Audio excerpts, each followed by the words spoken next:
Ladies and gentlemen, boys and girls, welcome back to another fun-filled edition of Soap Lore. I'm your host, Jeff, still viewing and reviewing the soapiest, sudziest primetime storylines of 1986. It is a Falcon Crest kind of day, so go ahead and settle in.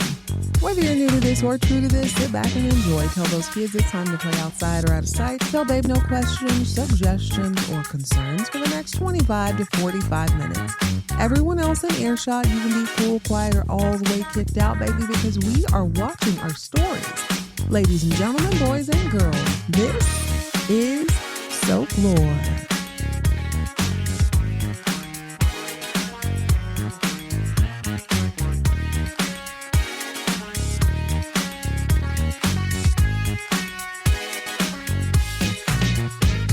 Hello, gorgeous. Welcome back to another fun-filled edition of Soap Lore. I hope your day is shaping up well. Go ahead and pour yourself up something bubbly and bright. I'm going to go in the kitchen and see what I can scare up as we jump into Season 5, Episode 13 of Falcon Crest, Fair Game. Some moments in your life are so life-changing that you have to take a step back from what you knew.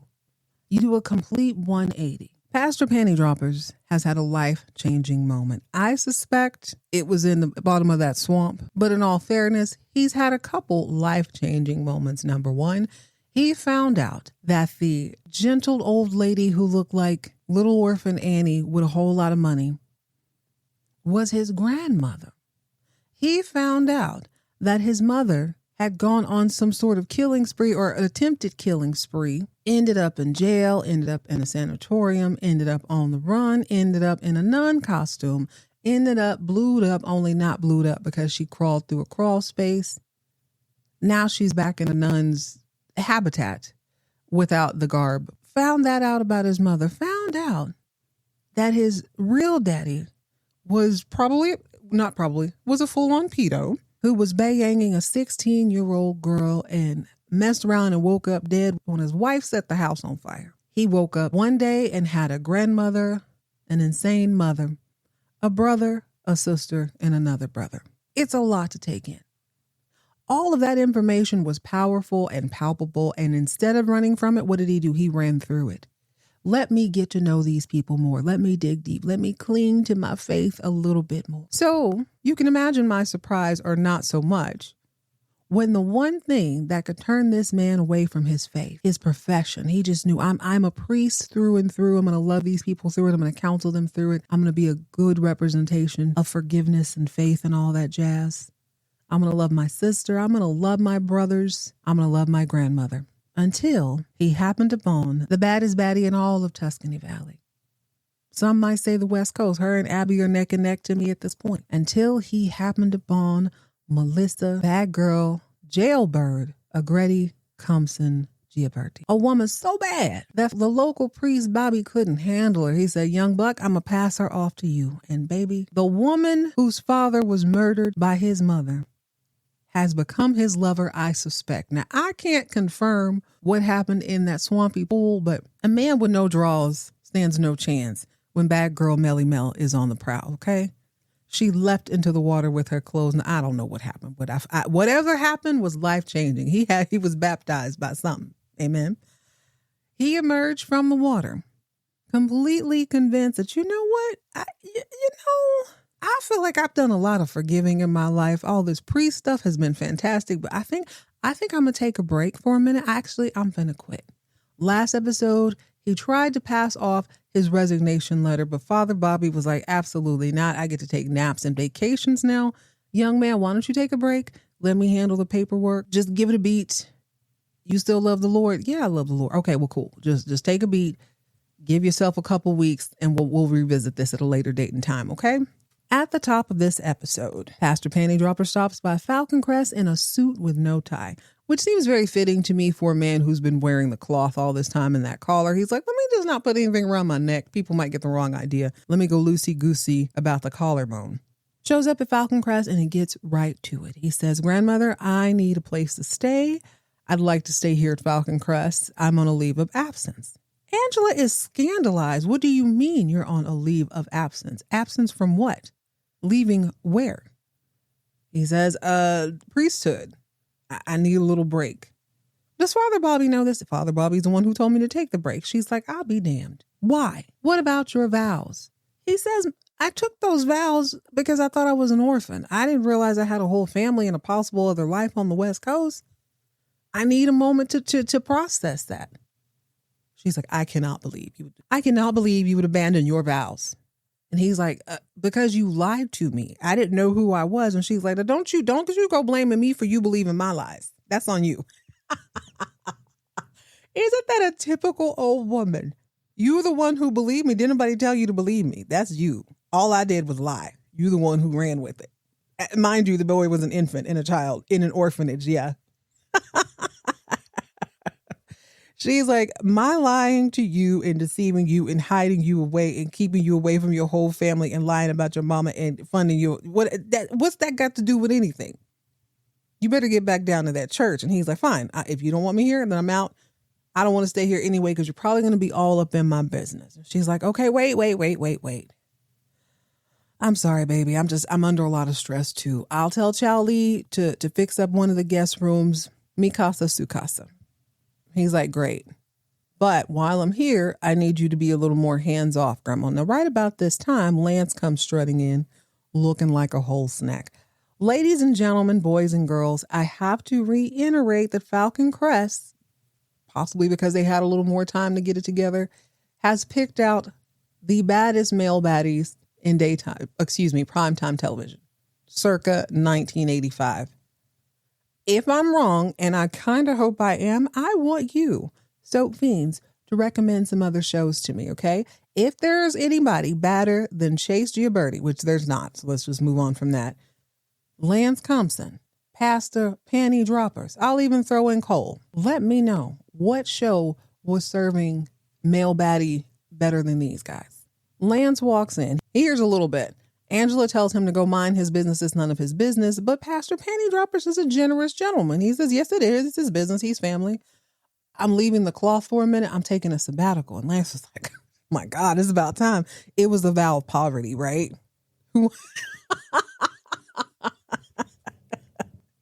Wildly inappropriate, but I'm really glad he has a very supportive brother so far this episode. Also in the last episode, baby Margaret, or Maggie Jr., as I would like to call her. I think she has two names. I can't remember them, but Granddaddy Chase shows up to the hospital looking like a whole meal. He's got on this coal gray and black, looks amazing. You know how on this show, the theme or the color of the season has been yellow thus far. Every woman on the show wears a big scoop of yellow at some point. Terry's colorway seems to be white and gold and a lot of lame. This episode is no different. But the men on this episode emerge with their own theme. The theme for the men seems to be horizontal stripes. Love it. Okay, so Chase Giaberti shows up to the hospital looking amazing. Looks like $1 million. He's going to meet his brand new granddaughter, baby Margaret. And he asks the very obvious question when Cole and Melissa show up to greet him. He says, well, who is going to care for the baby? He doesn't mean nannies or anything like that. He wants to know who's going to be the baby's mama. This is kind of a weird predicament. My son has knocked up his wife's cousin. Who's the mama? Melissa and Cole, with their whole chest, say, well, we are going to be the parents. Robin's going to skedaddle here in a bit, and we are going to raise baby Margaret because she's ours. She is family. She is family. That's true. Chase is like, we'll see. He pulled in Angela, but you know what? He's not wrong. Time will tell. On the other side of town, Lance and Apollonia are trying to make it work. So he's feeling a little bit slighted because her music career is taking off and she doesn't need him like she did at the beginning. She was in the middle of a bar the first time he met her. He got to knock somebody out on her behalf. He got to fund her dreams. Well, now her dreams and her talent, in quotation, are taking her to the next level. Hold up. I forgot a very, very important part of this story. Do y'all know what Maggie was wearing in the middle of the hospital? Do you want to know? Leather pants. Y'all know damn well there's only one person on the show allowed to wear leather pants. Apollonia in this scene is dressed like Betty Rubble, but make it leather. Why do I keep calling her Betty Rubble? There's something about Apollonia that reminds me of Halle Berry. And Halle Berry was a secretary in the Flintstones. So she looks a little bit more like Halle Berry in the Flintstones to me, just because she's got on a fur collar or lapel and it's leopard print. Anyway, Lance and Apollonia are having a discussion with the photographer. They're trying to set up some promo photos. She's about to go on tour, so they need a bunch of photos. She is giving leather secretary from the Flintstones. And she feels like Lance is not as supportive. She can see that there's a little bit of distance between them. Now, on this scene, Lorenzo Lamas has really grown up. That's what is happening here. I can tell he's getting older. He's looking more like a grown man to me. Fine. He's wearing a brown and black horizontal striped shirt. Chase had on a gray and black one at the hospital. Lance is wearing a brown and black one. And for some reason, this episode, Lance got all his chesticles out. He is Chase Giaberti in this scene. I was a little bit distracted, but they look so cute together. Like the colorway, they're looking good. Dynasty is giving a run for their money. Yeah, this is around the same time. They're giving Dynasty a little bit of run for their money. Everybody is looking good, especially Lance this episode, I gotta admit. Let the record reflect that I don't want to see another stitch of leather on the show unless it is on LPP. I need to acclimate to her new face. If they don't bring her back around, I'm going to be very upset. She was such a silent, pivotal, silent as quiet as you can be in leather pants all day. Pivotal part of season 4, and it is a travesty not to have her on this. On the other side of town, Jordan, being a lawyer and working for that tall drink of warm milk Richard, is chilling at Tuscany Downs reading over the latest legal developments in the world or something. The manimal finds her, tells her that he and Angela are no longer going to pursue suing Richard because he was a publisher. They're going to go straight after Maggie. And she's like, that's so interesting. The manimal really only stopped by. He could have sent her. He could have called. He could have sent, I guess he couldn't have sent an email, telegram, whatever the hell they're doing in 1986. But he just wants to see her. She's giving him the cold shoulder, and he can't understand why this beautiful, brilliant woman who had been warming up to him is so calmly against continuing any sort of relationship with him if he's going to continue any sort of relationship with her dad.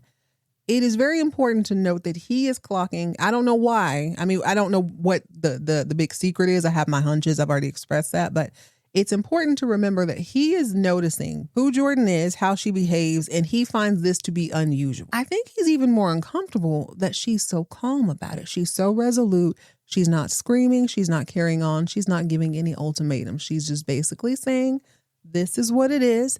This is how I want to live my life. If you choose to mingle with that man who happens to be my father, that is 100% your prerogative. I wish you the best. When someone is calm and someone has a boundary and they're not really getting excitable about it, there's something about that sort of resoluteness that makes other people uncomfortable, or it makes them pay attention. The manimal is paying attention. Good on him. Chase Giaberti is such an enigma. In bed, he's in his pinstripe pants and top, and he is buttoned all the way up. The only time he's covered completely up is when he goes to bed, which makes no sense to me. But maybe he's trying to hide. Maybe this is too intimate of a situation to be in, and he's feeling a little bit insecure about Maggie's book. Who is this effing stranger that is rocking his wife's world in this literary masterpiece? She's lucky that she had a little bit of amnesia, because she can't for certain tell Chase that she had a little thing on the side. It's a mystery, and she can play that card all she wants because she's had amnesia. So she can never say, Chase, yes, this is a real person that I had on the side, but she can say that it is fictionally factual. She has no idea who this person is or if this person is even real. She doesn't remember writing the book at all, which seems kind of weird to me. It's making me feel like Richard wrote the book. So new lawyer guy comes by to go over the inevitable suing of Maggie's scrambled egg brain by Angela. And he wants to know if she's liable. Has Angela been made liable? Like, did you use her name? Did you accuse her of anything in the book specifically? Now, this is obviously the next day. Chase thinks this is too funny. He's like, she didn't say nothing that wasn't 100% true. I got to bounce. Once Chase leaves the room, Maggie says, "Say, lawyer, how can I extract the identity of this mysterious man in my book?" Why she would ask a lawyer this, I'm sure I don't know. Lawyer man is funny, and he says, "Look no further, baby. That's me. You wrote all about me and you. Don't you remember?" He thinks he's cute. He is cute. Ha ha. She's like, "Ha ha ha, mofo. I'm not playing with you." Really don't know why she's asking a lawyer about her possibly fictitious memory. He tells her to read and reread her ish until something tightens up in that soft-boiled brain of yours. You'll get it, honey. Just keep reading and it'll come to you. I suppose a memory that powerful would eventually rear its ugly head or its beautiful head, but it could wreak havoc on her marriage. Speaking of marriage, Aunt Terry shows up to Richard's office, unannounced, of course, with her driver and handler, who has remained nameless. We don't know what his name is. I hope it's something fantastic, but she shows up for whatever reason in a gold lame evening gown. Terry is only seen in evening gowns this entire episode. Now, I don't know where she's coming and going from, but maybe she decided to start spending some of that dead Michael money. And it looks good on her, but she's in a complete... She looks like a can of Diet Coke, the caffeine-free one. And Richard's like, "Oh my God, who let you in here? Why are you here?" Miss Solid Gold Dancer is there to tell him he better propose soon or else. You have 45 hours. Not 45 hours, y'all. 48 hours to say yes or else. She's going to air his ish out in front of God and everybody, ruining his life even further, possibly putting him in jail. Now, Richard is stressed. He is so stressed. He does what? You know what he does. He chug-a-lugs a lukewarm room temperature glass of milk as fast as he can, praying for some relief. That milk has him tripping. He's acting a teetotal fool, and he tries to chin-check Jordan, who has grown weary of his intolerable attitude by this point. She lets him know she don't give a damn if he signs her check or not. Remember, I'm rich. I've been that girl. She doesn't take crap from men with milk mustaches. And it's iconic and ironic because she has on a professional, crisp, white-collared shirt and a cape over one shoulder. But in her case, let's make it cow print. Cow print, ladies and gentlemen. Now, she traded like this bolo tie that would really set it off, I feel like. I wish she had strings. There's no strings, but it's a cluster of those pearls. And she's got a set of matching earrings. Her hair is high as heaven. She can get on a plane and be in Dallas in a minute. Girl, I have never wanted a cow print blouse so bad in my life. With an effing cape, are you serious right now? And cluster earrings, I feel like I have those. They might be brooches. I feel like her ears stick out a little bit, which makes me think that's why they tease her hair to high heaven. And then they always put her in a big, chunky, I'm talking silver dollar size earring. But she ate that down. It looks so good. I'm going to get me a cape. I'm going to get me a cow cape. And I dare somebody to moo at me. I dare them. Oh, anyway, I forgot the plot there for a second. Her tassel-less bolo tie and cow print shirt are a beautiful piece of armor on this scene. And she tells Richard, "You got to get your life together." Richard confesses to her, "I know, I'm so sorry that I popped off on you like that. You're right. I have a milk mustache. Let me stay in my place." And he tells her everything. He's like, "I'm scared because she's blackmailing me into matrimony. She said if I don't marry her in 48 hours, she's going to turn me into the feds. I have to." And Jordan's like, "Dang, every time I come in this office, Richard, it's something else. Dang. Can lawyers fire their clients? Like this is beginning to be a lot." He's demanding, he's irrational, and he seems to be a little bit irresponsible, but she seems to be loyal and she's going to stick by his side. Speaking of an irrational human being who expects total and complete loyalty, Father Bobby has been invited to Falcon Crest. You already know what it is. I think Father Bobby's wearing heels. He seems a little taller than I remember him being this scene, but it is what it is. Angela invites him into her freshly painted study. He takes a seat and she wants to know what the hell is going on. What are you going to do about Christopher dropping the pastor from his panty dropping moniker? Bobby immediately gets loud with her. It's been a long day. He's having to deal with all these people Christopher has been dealing with. He probably hadn't had a stiff drink all day. So he starts getting loud. He tells her to mind her own business. She confesses. She seems to take it from him, perhaps because he's wearing the cloth. He's wearing the collar. She's like, "Well, I don't want to be in trouble with the Lord too, so let me calm down and talk to him like I got some sense." She confesses that she feels like crap for telling, get this, for telling Christopher the truth, not for lying, not for sending him to an orphanage on the other side of the country, not for basically, tricking him into this life. She don't feel bad about that. She feels bad that she told him the truth. Who tells their priest they feel bad about telling the truth? Oh my gosh. Bobby is like, okay. I know I'm finna have a cocktail after this, so I'm gonna show you a little mercy right now. Angela, would you rather that he do a job that he isn't suited for the rest of his life? And she's like, yeah, that's what you do. He was supposed to be a priest. Father Bobby just kind of leaves like, okay, whatever. At dinner, which Father Christopher is missing, by the way, Lance casually mentions that he and Apollonia are going to go on tour for 6 months.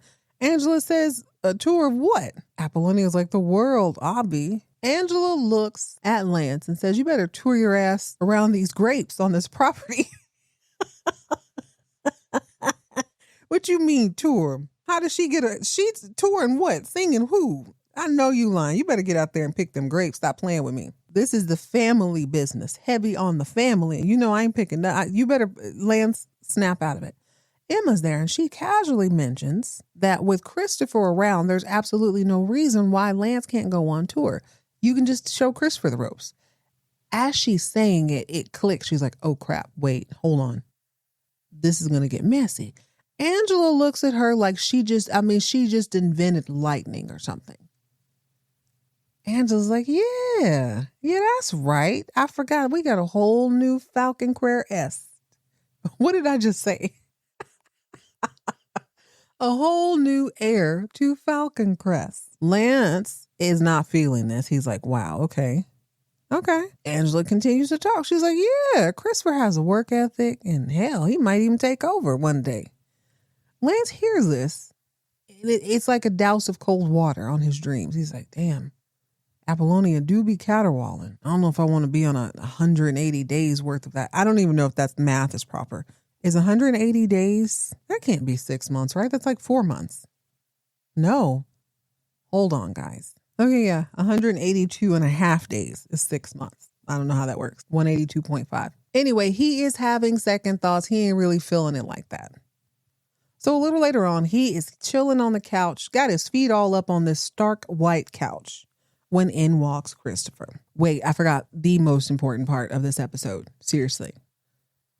Christopher is sort of MIA this whole time, but apparently he had gone to the hospital to visit Robin and the new baby and see how the baby's doing after the heart surgery. While he's there, in his brown vertical striped shirt, he sees Melissa in all red in a red leather purse. I have to flip out now. No, I'm not going to flip out because it's Mel. She's happy to see him. He's happy to see her. They're making small talk. Well, hey, I heard the baby's doing well. Yeah, she's so strong. She's so wonderful, blah, blah, blah. He's like, hey, can I holler at you for a minute? She's like, of course, Father Christopher. He goes, well, listen, you don't have to call me father no more. You can call me daddy. He doesn't say that. I'm sorry. He says, I have taken a leave of absence so I can figure out what I'm going to do next. I'm just not sure if the priesthood is what I really want to do. Melissa hears this and she's like, this means we can finally be together. And he's like, Melissa, listen, we shared a lot of things and I really, really, really enjoyed getting to know you, but you're married. And although I'm no longer the pastor and the pastor panty droppers, I can't have a married woman chasing me. And he is so hot in this thing. He's getting finer and finer to me. She's sick in her stomach though. And I'm with Melissa on this. Listen, dude, you can't do this. You know what you're doing. You could have sent her a letter. Don't show up and be like, hey, guess what? I left the priesthood. I'm going to be around, but you're still married. I'm just as married now as I was in that swamp. Do you know how, just like you can write a letter and quit your job, I can quit this marriage. She's done it before. Women like Bad Girl Melly Mel, Elizabeth Taylor, J-Lo. What do you look like married to one person your whole life? Are you high? These women have 15, 16 marriages. She got a divorce lawyer in her back pocket. After that little meeting, Melissa tells him she didn't want to see him again. She's pissed. Which leads me to believe she's just going to up the ante at a later date. Christopher goes home and Lance is chilling on that white couch with his feet all on it or whatever. They're having a little bit of small talk and Lance wants to know, hey, dude, how long do you think you're going to be hanging around here? And he's like, I don't know, just long enough to figure out what I'm going to do. Lance isn't saying anything. He's just biting his lip really seductively. Look, y'all, I'm sorry I keep saying it, but they're so hot. I don't know what happened. I don't know if everybody went to the spa or they like washed their face. Everybody is shine. Just, they look so good. They look so good. I promise Lorenzo Lamas is hotter to me because he looks older. He's like more of a man. You know what I'm saying? That jaw is squaring out, haircut popping. Christopher's looking more like a man too, but them together in the same room, I'm like, oh my God.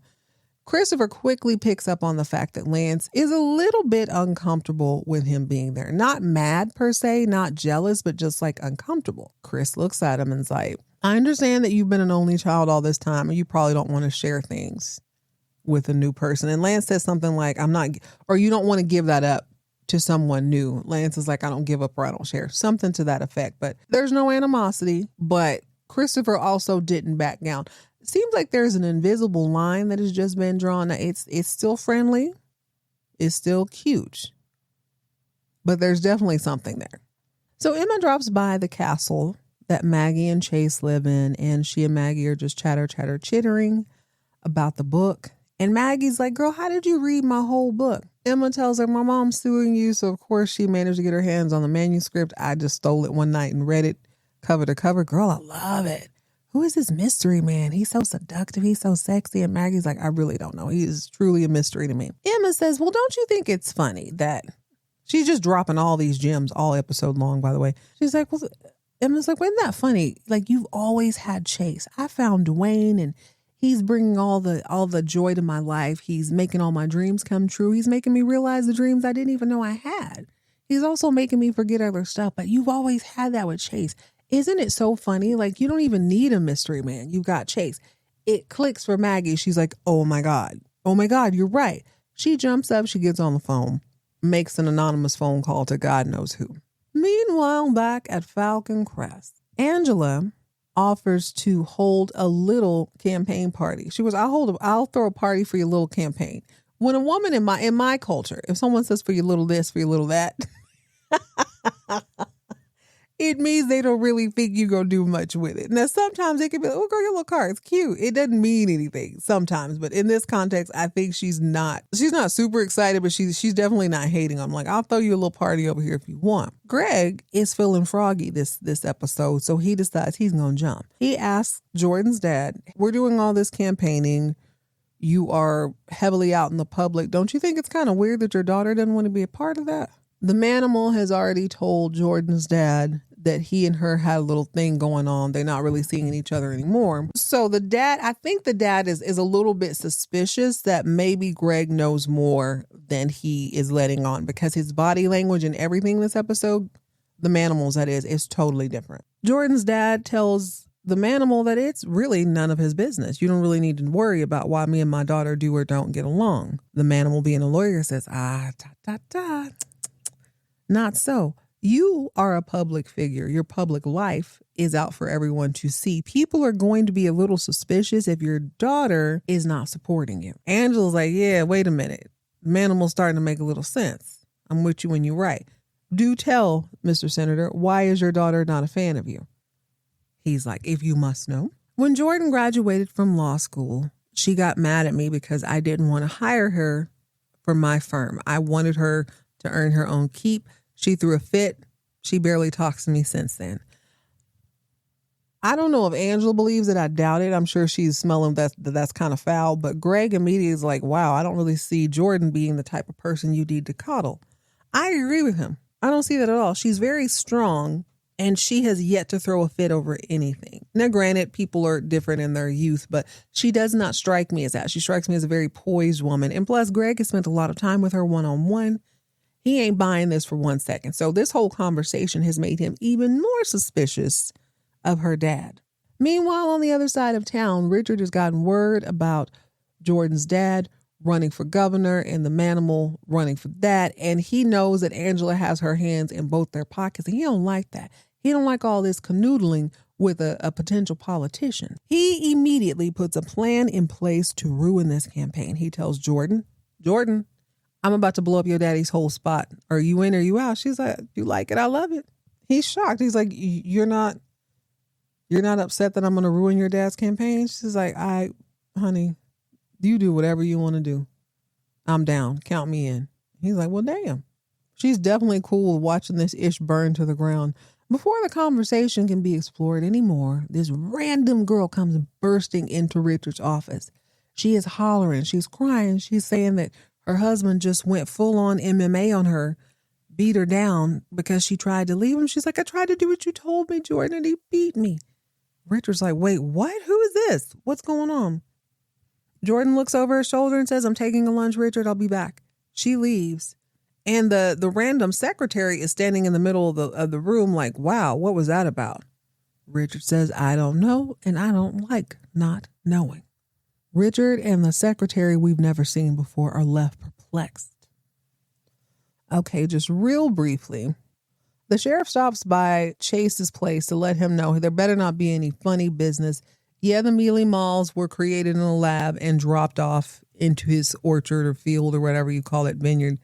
Yeah, it sucks, but you better not be pulling any stunts. And Chase is like, that's cute. Yeah, all right.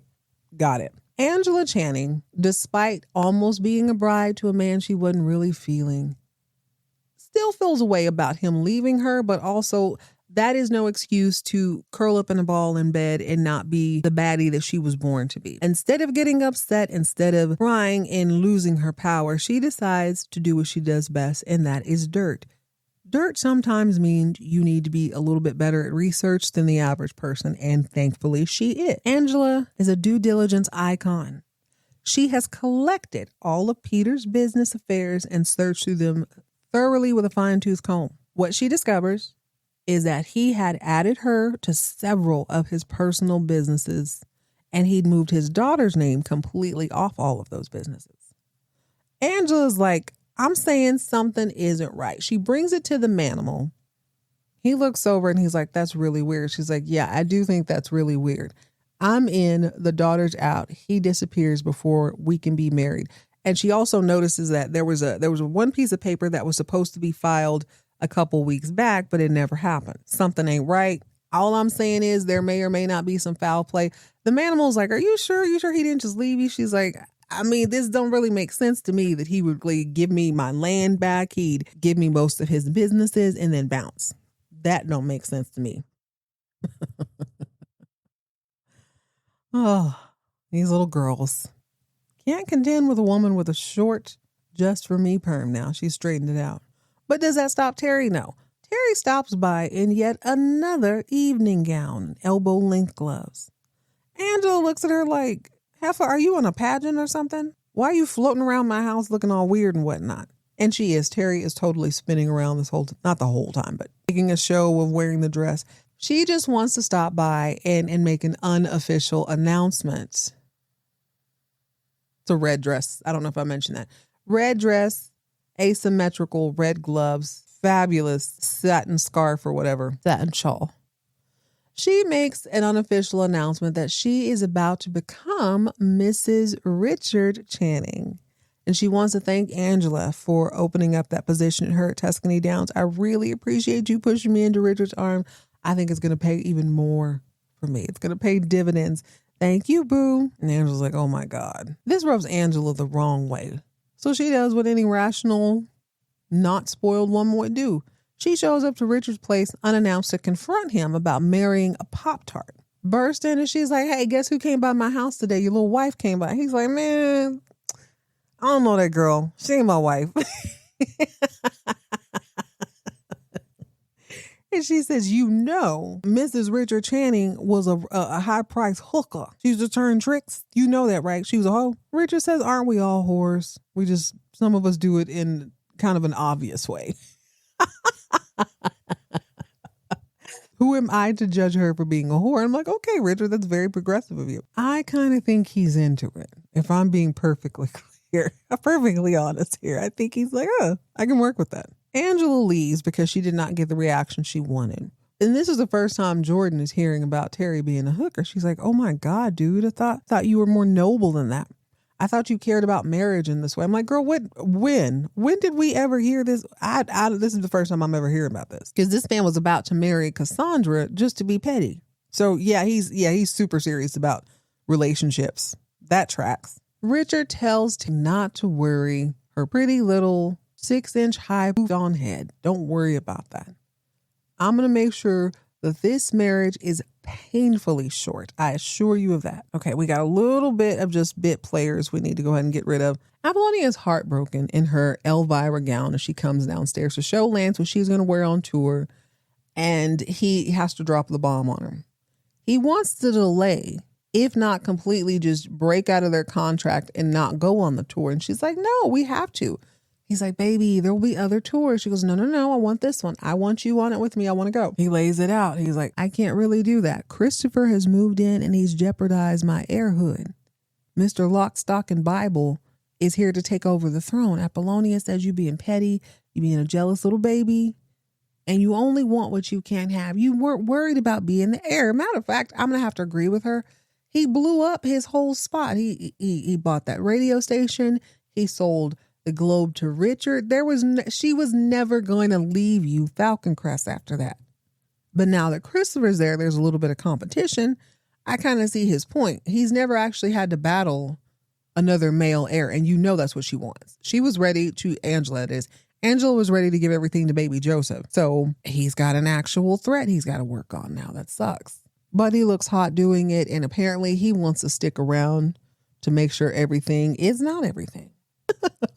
In this totally random scene, Emma is trying to get her grown woman on. She ain't seen her man in a few days because you know what? He can't come by the house. He can't be on Falcon Crest property since he started his, I'm calling it a wine hotshot business. Whatever. He's going to be delivering wines and goods and stuff. So they're at this hotel and Emma gets grossed out when she says, dude, do you realize 6 million people have boned on this very bed? We can't be bucking here. And he's like, I know, you're right. She goes, I want to bang where we always bang. Can we please go to the back of your truck and go on and handle this? And he's like, honey, say less. Over at Melissa's house, Robin is nesting. No pun intended. She is making sure that the baby's nursery, which is amazing looking, is suitable for the baby. She ain't really feeling it. She feels like it's over the top, but I love it compared to any of the other nurseries we've seen thus far on any of the other shows. Robin thinks it's tacky as hell. Melissa thinks it's cute. And Robin sets the baby down. She's sort of fussing over her. And you can tell that Cole and Melissa are very uncomfortable because they're like, I wonder when she's going to leave. Seems like she might be getting attached. And I'm like, dude, that's what their body language is giving off. Like, it's very obvious that Robin is comfortable. She's happy. She ain't trying to leave that baby. And if she leaves Melissa's house, I guarantee you she's leaving in an oversized purse. It will not be a clutch and that baby will be in that bag. And when the cops come, what can anybody say? What can they do? There ain't a whole lot they can do. So Maggie is at home one afternoon, waiting patiently for Chase to come home. Chase comes in and he's dressed just like Mr. Rogers. I mean, dark sweater, undershirt. He's completely buttoned up. I see not even one follicle of his glorious chest hair. So I knew something was wrong right away. He's had a long day. Harumph. Maggie's like, hey, I know what'll make you feel better.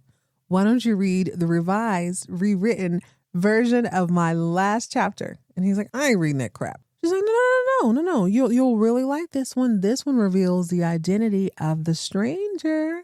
He's like, yay. Sounds whack. I ain't reading that. She's like, baby, just read it. Let me tell you what it is. Think about it. It's so obvious. It was you. Think about it. The aviators, the attitude, the bare chest in the dead of winter, the smell of Jerry Curl activator. Baby, it was you. And he's like, oh my God, Maggie. Oh my God. He brushes his hair behind his.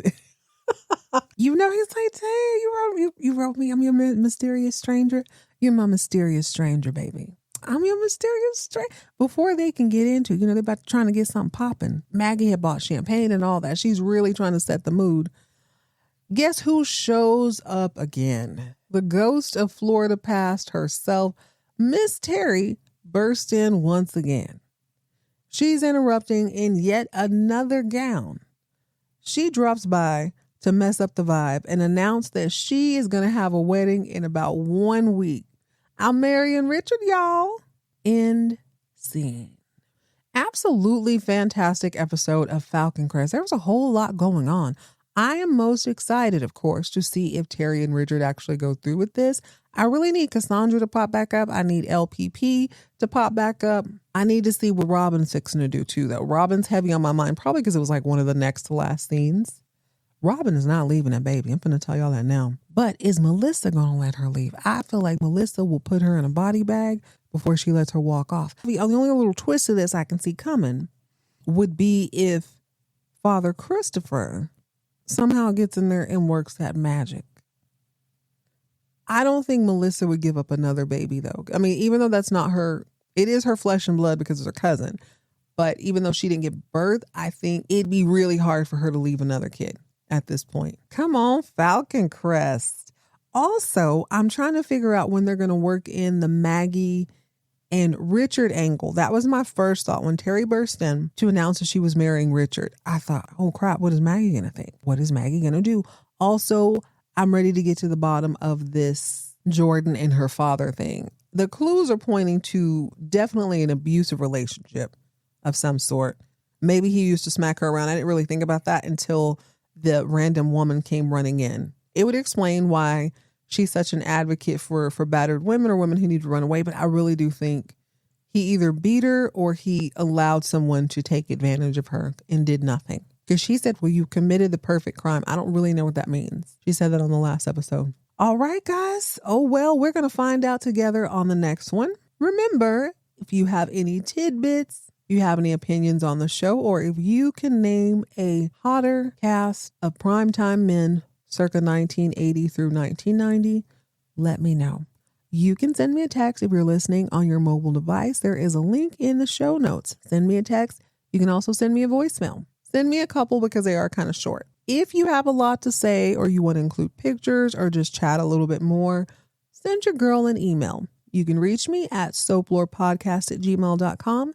That's soaplorepodcast@gmail.com. We're gonna get ready for Dynasty, but in the meantime, in between time, keep you 2 or 3 evening gowns at the ready. You never know. I am completely convinced that is the only way to drop bad news on people.